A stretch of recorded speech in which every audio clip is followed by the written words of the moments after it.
Sur le financement du programme VRIR-UOS, le projet Training Trainers in Drone Remote Sensing with Application to Afforestation, TTDRSAA en sigle, a organisé une formation des formateurs pendant 2 semaines, c'est-à-dire du 27 mars au 7 avril 2023.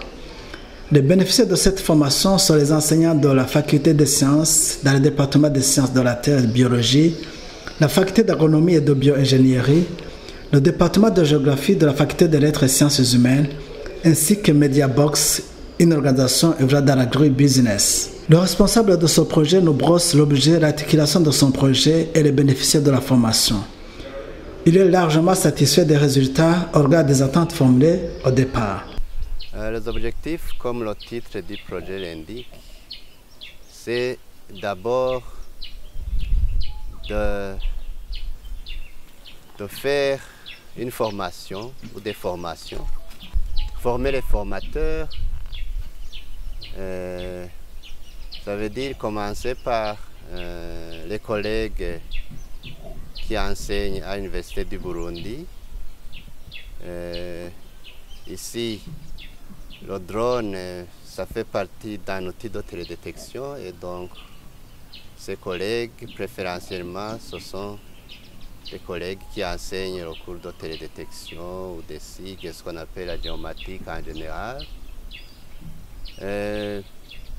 Pour que après, et même dans les activités de recherche notamment ou d'enseignement, ils puissent recourir à cet outil très intéressant parce que c'est un outil qui coûte moins cher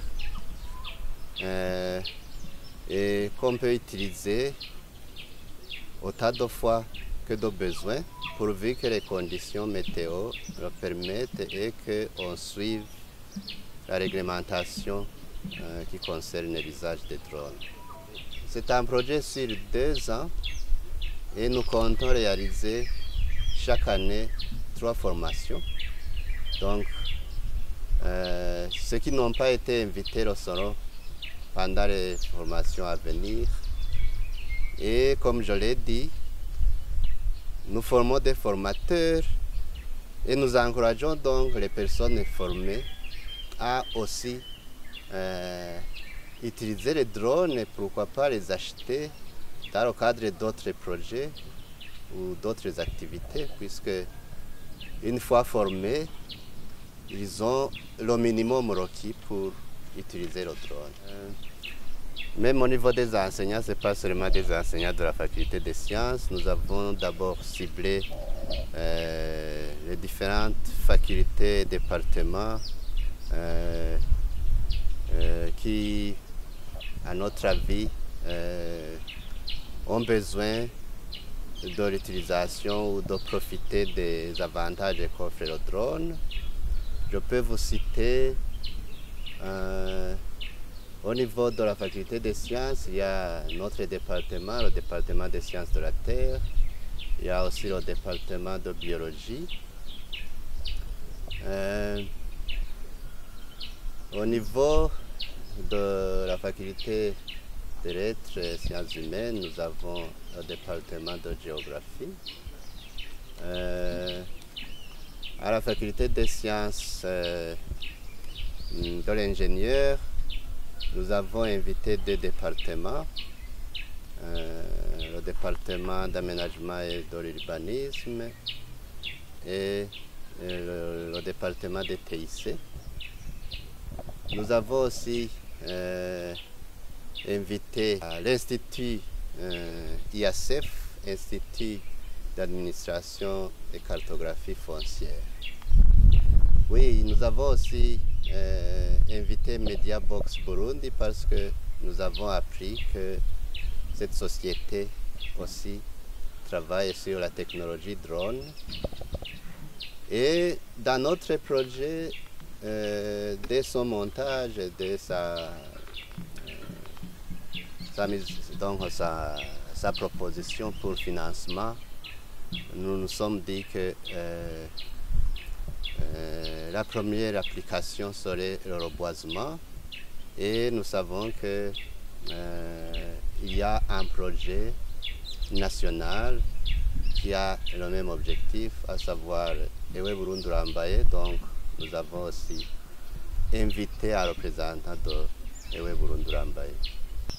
Pour commencer sur les résultats obtenus, je suis personnellement très satisfait. Satisfait d'abord par le feedback que nous avons eu après avoir lancé les invitations. Nous savons tous que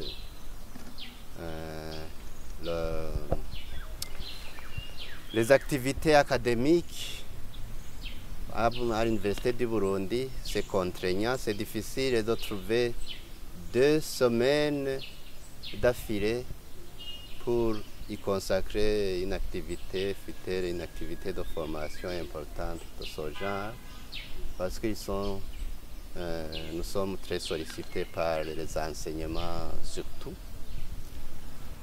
Et donc, sur les personnes invitées,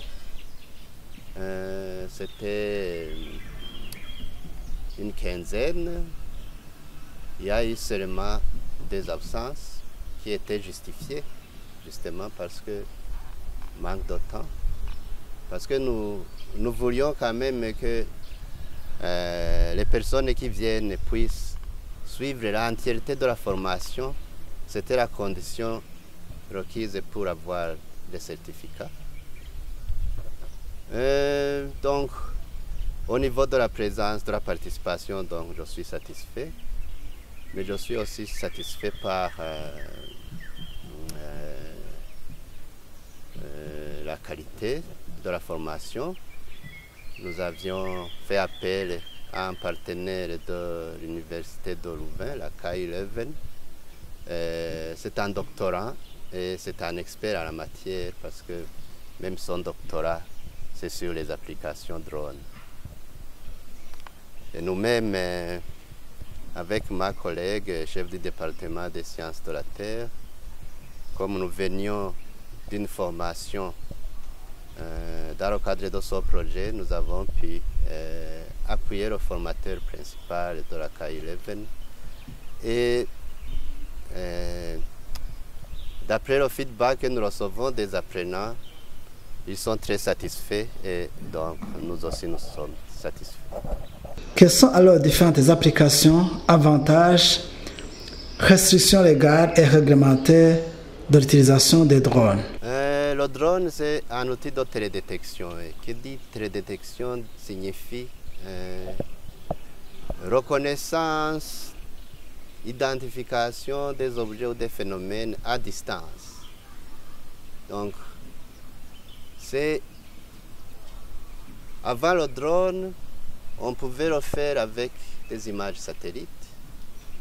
Mais les images satellites, la qualité du résultat, parce que ça se trouve à une très haute altitude, pour la plupart des satellites, tout au moins les satellites qui fournissent des images et qui peuvent être téléchargées gratuitement, on ne peut pas avoir, pour certaines applications, on ne peut pas avoir le détail souhaité. Avec les drones, vraiment, c'est comme si on était sur place.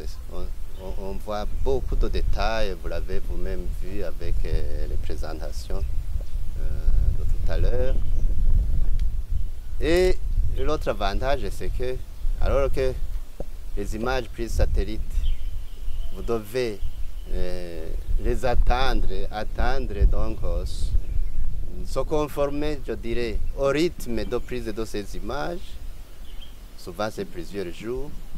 Le drone, vous le pilotez quand vous voulez, pourvu que les conditions météo vous le permettent et que vous ayez l'autorisation. J'insiste sur ces autorisations parce que